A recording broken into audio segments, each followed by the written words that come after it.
Gaur gai bat aurkeztera gatoz, ezagutzen alduz zure herriko historia? Ziortza Bolibar izeneko Bizkaiko herri txiki batean aurkitzen gara. Leharti ibaien kokatua. Duela soilik 20 urte askatu zen Markina Xemeinik, eta 400 herritar inguruk osatzen dute bere biztanleria.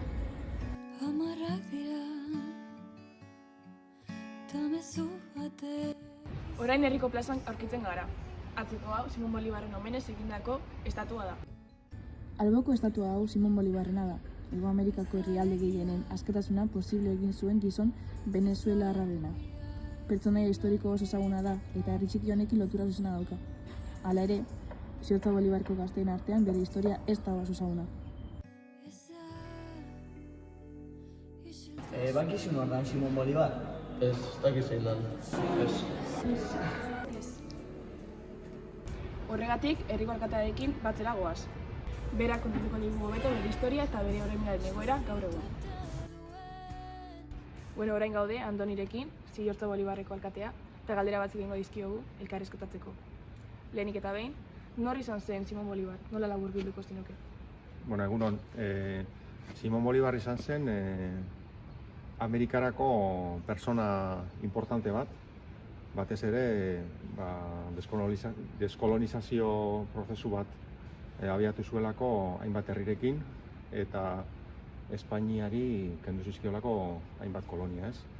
Eta bai euskaldunontzat eta bai Amerikarrentzat persona oso erreferente bat eta kontuan hartu beharrekoa. Zein da herriaren eta bere arteko harremana? Simon Bolibarren eta Ziortza Bolibar herriaren arteko harremana da. Simon Bolibarren 5. aitona, Bolibar Zaharra esaten jakona, berak emigratu zuen Amerikara 16. mendean eta belaunaldi batzuren ostean eman zuen Simon Bolibar etorri zen mundura, ez? Eta hori da harremana. Eta ba dago loturarik bere abizenaren eta herriko izenaren artean? Simon Bolibar Zaharrak herriaren izena hartu zuen bere abizentzat eta izen hori hemendik eramandakoa da. Eta Bolibar da Boluen ibarretik dator, Bolua esan nahi du errota eta Bolibar bai izen da errota askoko ibar bat eta hori izan nahi du, Boluen ibarra. Eta zein da bere oroimenaren egoera gaur egun herrian? Zorionez bere oroimena, aurreko belaunaldiek lan egin dute presente egon dadin, eta alde batetik daukagu plaza erdian berai dedikatutako monumentu bat, 1927an egin da, bera hil eta 100 urtera. Horrez gain, badaukagu oraindik bere arbasoen etxea, jauregi bezala ezautzen den jauregia, plaza erdian hori ere. Eta gero esan behar da, 83tik aurrera, bai emozala pausu bat, eta badaukagu herrian museo bat berari dedikatua. Museo honek hartzen dugu herria zelan sortu zen eta badauko, baina 2. solairuan dauka Simon Bolibarren bizitza eta ekarpenari buruzko horri buruzko espazioa da eta orduan badago.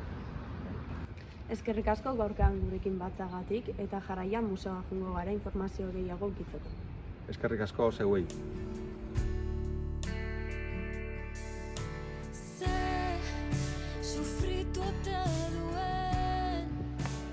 Jarraian herriko museoa bisitatuko dugu.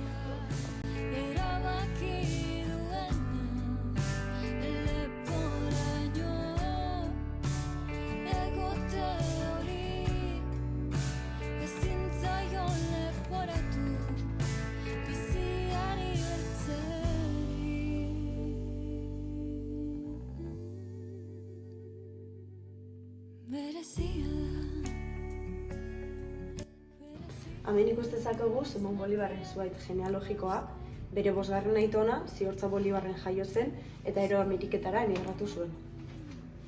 Hemengo azalpenen arabera, Simon Bolibar 1793an jaio zen Venezuelan, Caracasen, familia aberats batean. Diruduna zenez, bidatzeko aukera izan zuen Europara bere ikasketak garatzeko. Bilbon izan zen urtebetez ikasketetan. Gaztetan, Simon, Maria Teresa Rodríguez Deltororekin maite mindu zen Madrilen, eta gero gutxira Venezuelan bere emaztea sukar horiarekin hil egin zen, 19 urte zituela. 1803an bere bigarren bidaia egin zuen Europara, eta bertan konturatu zen bere bizitzako asmorik garrantzitsuena zela Hego Amerikako herrialdeen askatasuna lortzea.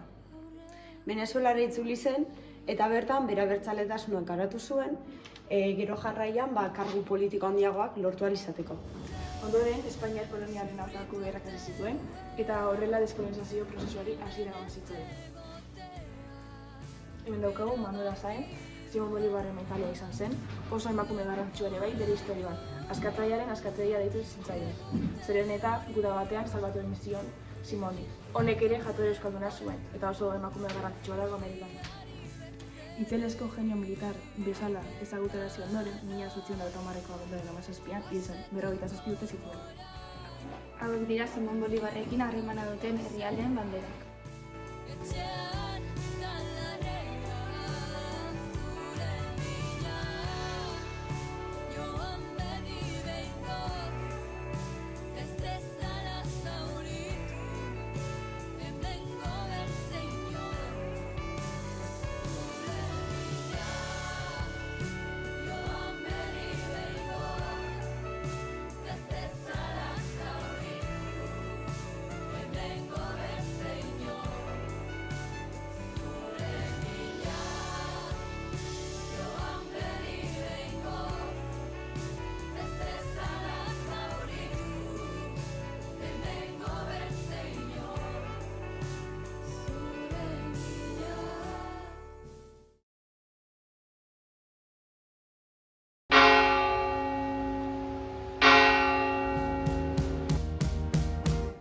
Pam param pa pam, pam pam param pa pam, pam pam param pa pam, pam pam pam pam, pam pam param pa pam, pam pam param pa pam, pam pam param pa pam, pam pam pam pam pam pam param pa pam, pam pam param pa pam, pam pam param pa pam, pam pam pam pam.